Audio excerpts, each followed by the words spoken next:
Hey guys. Alright folks, we're here today to do a Patreon request from this patrono right here. The name of the band is Krosis, and the name of the song is Begonia. Not Bagogi. Fuck, I could go for some Bagogi. Oh, dude. I didn't tell you. What, we you gotta went go for down. We gotta go downtown soon. There was this restaurant I found that they have obviously bulgogi, which, dude, top tier. But they also have this big ass potato pancake, and it's like a huge fucking like pizza that's like a hash brown. It's fucking great. We gotta go. You had me at Bagogi, by the way. So. I know I had you at bulgogi, but it's a good side dish. Alright, you had me at Bagogi. Alright, so you ready for this? Yes. Alright, let's check this out.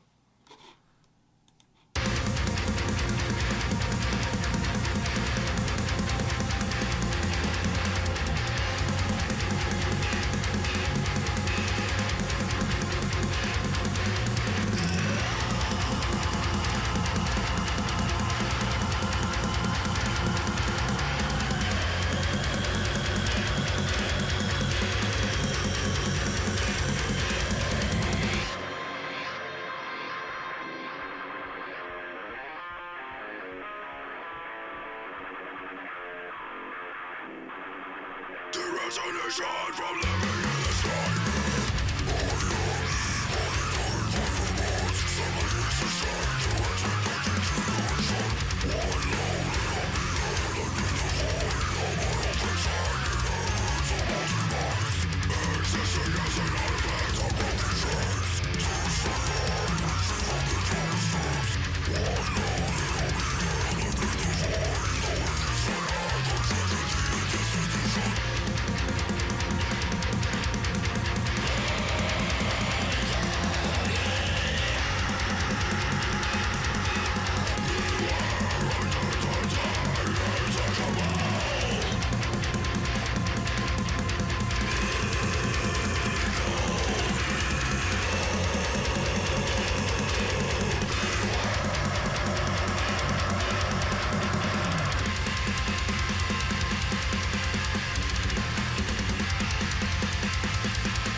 Didn't see this coming.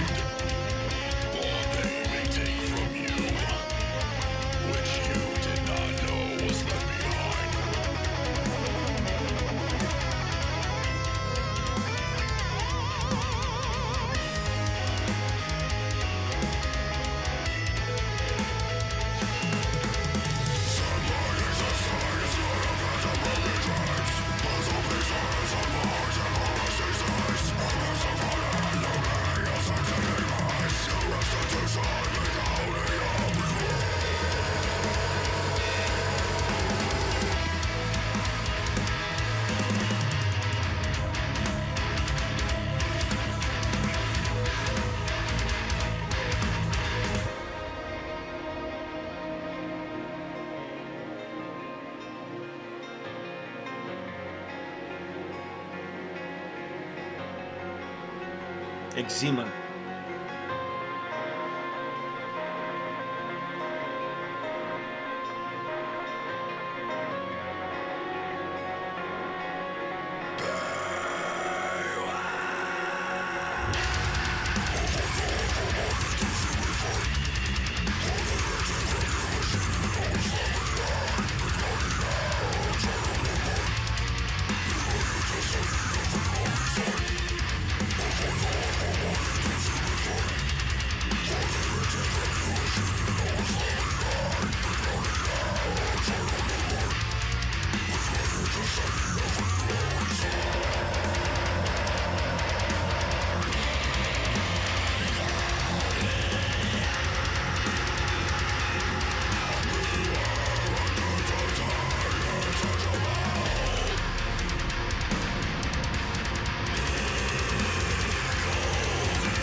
I've never been more confused in my life.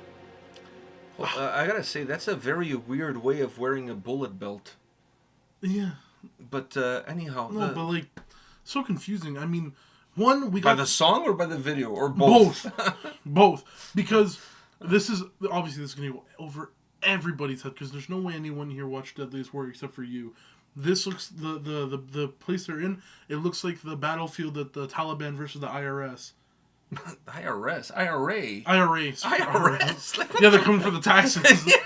Shit, man. The Taliban didn't pay their taxes. Fuck, which one is scarier? Like, the IRS is coming after. Hey, if you ask, what's his name? The guy that played Blade, Wesley Snipes. If you ask Wesley Snipes, he'll tell you the IRS is scarier. Probably scarier. Yeah, he'd probably tell you that. The Taliban that's like, IRA, who care? IRS. Oh, fuck. Yeah, IRA. Who didn't pay the taxes? Come on. Come on. Who didn't Mohammed, you didn't pay the taxes, Mohammed. It was Tyler. Tyler. Yeah, it's like the one random guy, Tyler. Fuck. Bobby. It's the guy who did, like Bobby. who left like Britain because he decided to. Oh, okay. And then, Bobby, yeah. Maybe Bobby makes more sense. It's like that chick who joined ISIS. Remember the white chick from Britain who joined ISIS? I don't keep tabs on that shit. Anyways, the field to me didn't look like. I know what you're talking about, but it didn't look like. It didn't look. By the way, they should bring that show back. Bro, Deadliest Warrior was such a good fucking show. I know. Obviously, people didn't like it because it didn't make sense. It didn't need to make sense. Is there a way for us to watch reruns of that shit? Because I would totally be down watching like every season. You just download it, probably. Ah, fuck! I love that show, and I missed quite a few. I didn't watch every single episode, so I missed quite a few. I don't think I've ever watched that one. That one, yeah. See, like, because that one was in a parking lot. Okay. Which weirdly enough, why the fuck are the Taliban in a parking lot? No, they drive Toyotas and shit. So I'm sure. Yeah, they were at like a Honda dealership. They gotta park it somewhere. Fuck, like, you know, I'm sure they're not gonna double park it. Yeah, man. But I was like, yeah, dude, this looks like that. Also, it reminded me of the Field of Dreams. There's a show called Rust Valley in Vancouver, where there's a guy that looks like Ron Jeremy, who's friends with a guy that looks like Randy Blythe from Lamb of God, and they fix cars, and he has like a whole like fucking field of like cars like this that he buys so that he can fix them up, but he never does. But anyhow, it reminded me more of that. I mean, like, the song was confusing. The song threw me for a loop. The song was confusing and the video was confusing. Like, you had this random woman walking through with like the black shot on the eyes. And the raccoon look. The raccoon look, the bullet belt on, and the fucking being the Taliban, they had the fucking scarf and shit.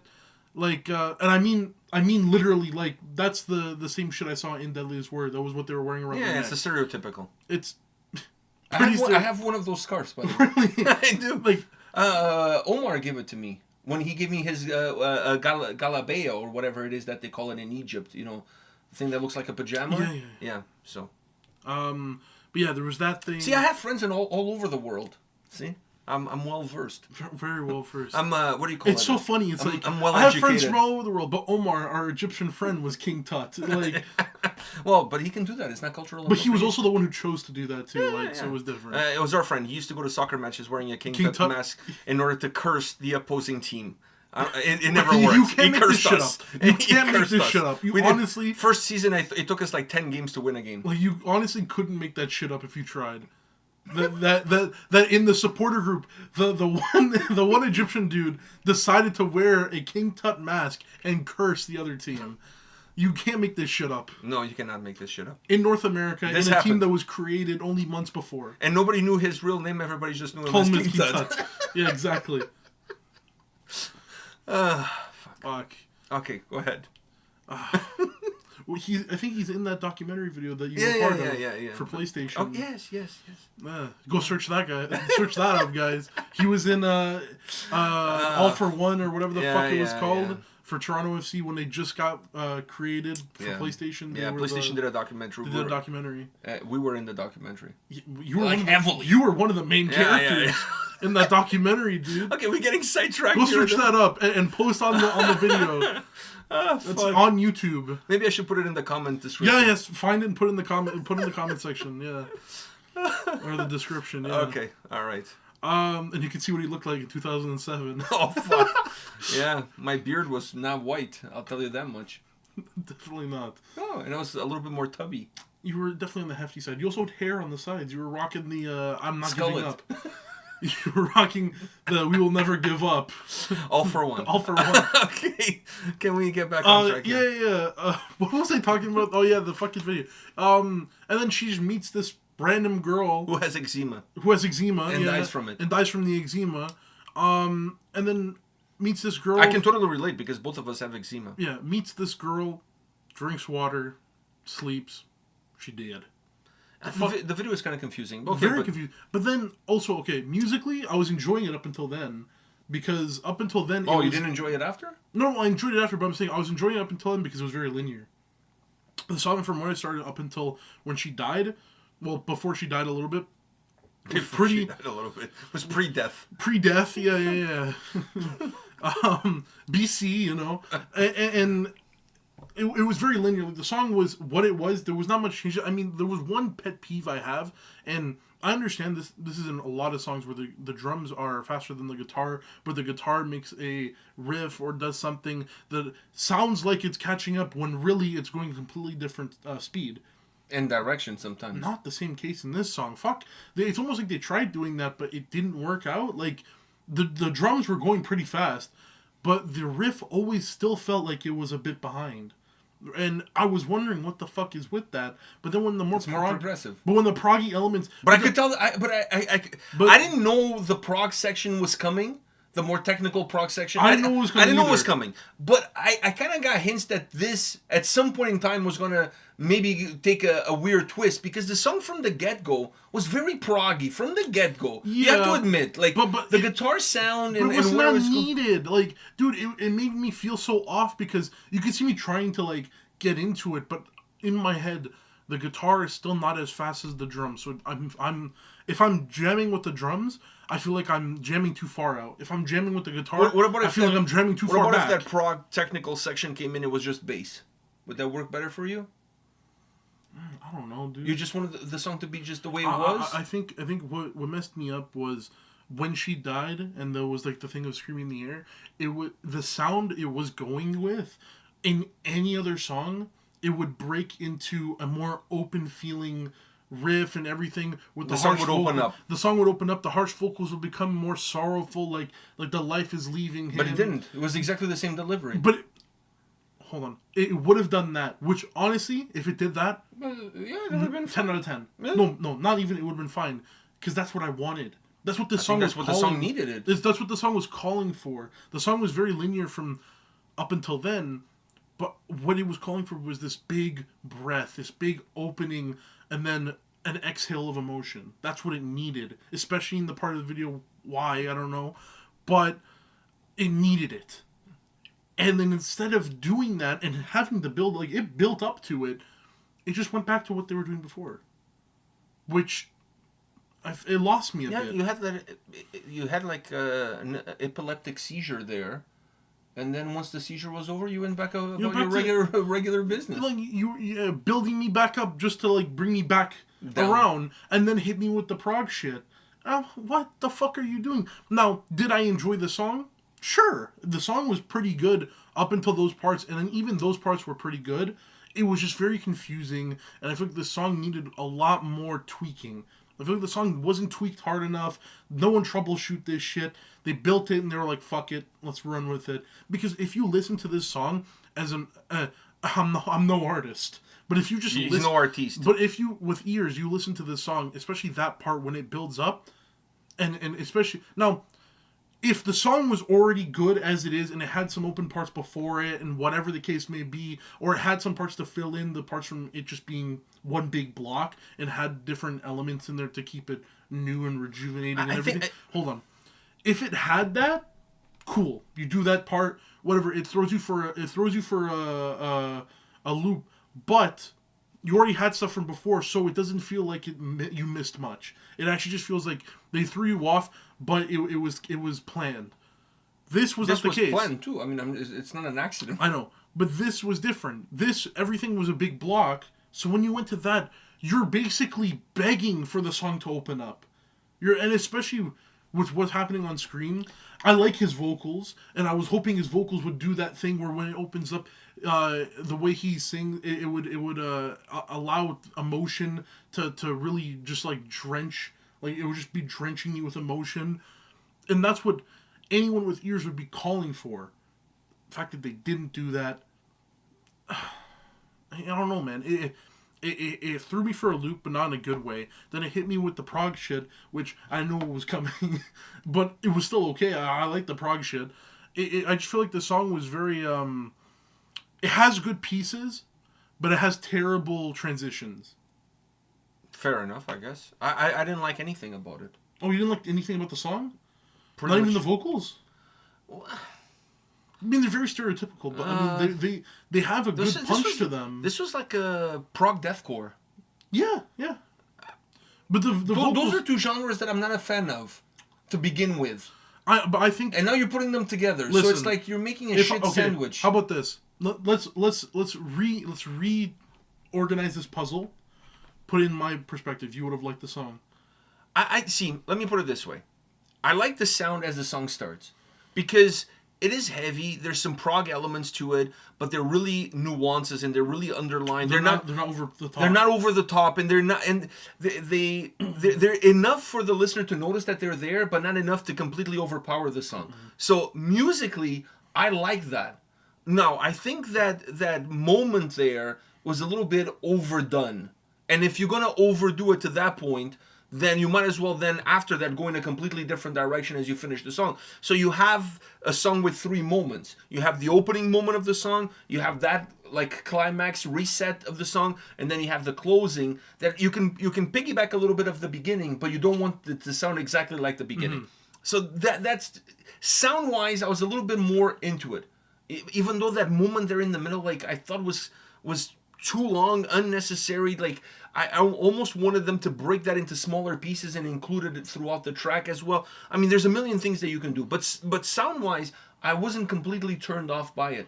Believe it or not, what kind of turned me off was the vocals, because for that proggy sound that the song has, it's not because it's harsh vocals, but I need a different harsh vocal delivery to work with that more proggy sound. You need a delivery that creates the same slow down pauses that the sound has. But I honestly, I don't think it was needed, because I don't think the sound parts. So where you see the problem with the vocals, I see the problem with the sound.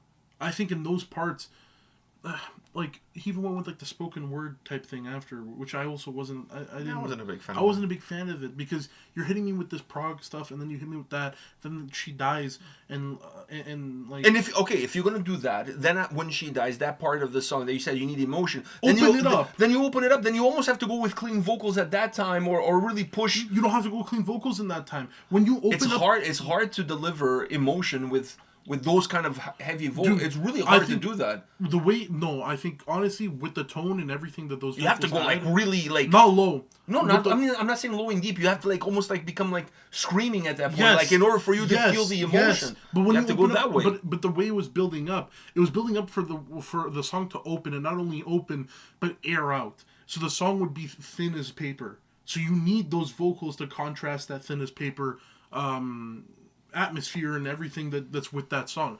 Let's just end this off. I just think the song has good moments here and there. It's just terribly like the fuck, I can't remember the word. Transitions? The transitions are terrible. For me, I'm not a fan of the vocals. I like his harsh vocals. I don't like his clean the clean. No, I didn't like that either. But I said I don't like his vocals. So it's okay. When I mean I don't like his vocals, I don't like all of the vocals. I just don't like it. For a song like this, it's not that I don't want harsh vocals. For example, if you listen to Abysmal Dawn, who are more of a technical death metal band, or Beyond Creation for that matter, it's not like they sing with clean vocals. It's harsh vocals. But the way the vocals come across, the way they pronounce the words with the harsh vocals, it matches certain key moments of the guitar sound within the song. It's almost like when you throw a stone on a lake or a pond, and the stone skips, right? So I like the harsh vocals on these technical songs when the harsh vocals kind of skip with the song. So you're creating like ups and downs. There's more how do you say it? There's more emphasis on certain words versus others. So there's more movement of the vocals, because the song musically is going like it has movement within it. So I want the vocals to match that same movement. The vocals didn't match that movement. The vocals were pretty flat throughout. Like the harsh vocals were the harsh vocals. Like, you know what I mean? So I'm not a fan. it's not that I'm not a fan of the vocals. I'm not a fan of the vocals in this style of sound. Yeah. Like those vocals on a different song, I'm okay with it. But it's just in this style. For you, it's a sound. I mean, it's what came first, the chicken or the egg? You're saying is the egg. I'm saying is the chicken. But at the end of the day, it doesn't work for either one of us, regardless of which one came first. So that's all there is to it. At the end of the day, I feel like the only good this video has brought us that we need to rewatch some Deadliest Warrior. Fuck yeah. Napoleon versus George Washington. Was that a thing? That was one. I'm trying to remember them. Genghis Khan versus who? Do you remember? I know he was on. Was it Genghis Khan versus? There was Hannibal? Shaolin, and there was Shaolin Hannibal. versus the ninjas. No, Shaolin. It was Shaolin versus Ninjas, I think. No, it was the Maori warrior, New Zealand Maori warrior. The ninja was ninja versus knight. No, it was ninja versus samurai, Spartan, or some shit like that. No, the samurai was something else. I remember Viking versus somebody, and fuck, there was some. Oh, pirate versus the knight. That makes more sense because I think it was people from the same kind of. Not even the same. Sometimes it was. The same? Sometimes it was different eras, but they had similar equipment. Like Genghis Khan and Hannibal. I don't remember if they were close in timeline, but it was that. What was another one? There was the Green Berets versus the Spensnas. Remember that one? Yeah, there's some good ones. Did the North Koreans versus the everybody else? No, the Rangers. All right, nice. Everybody else. All right, so on that note, we gotta watch from first episode season 1 and work our way all the way through it. That was a great fucking show. Anyhow, thank you for the patroner that requested this. Unfortunately, it didn't hit home, at least not for me. But we'll see you all at the next video. See ya.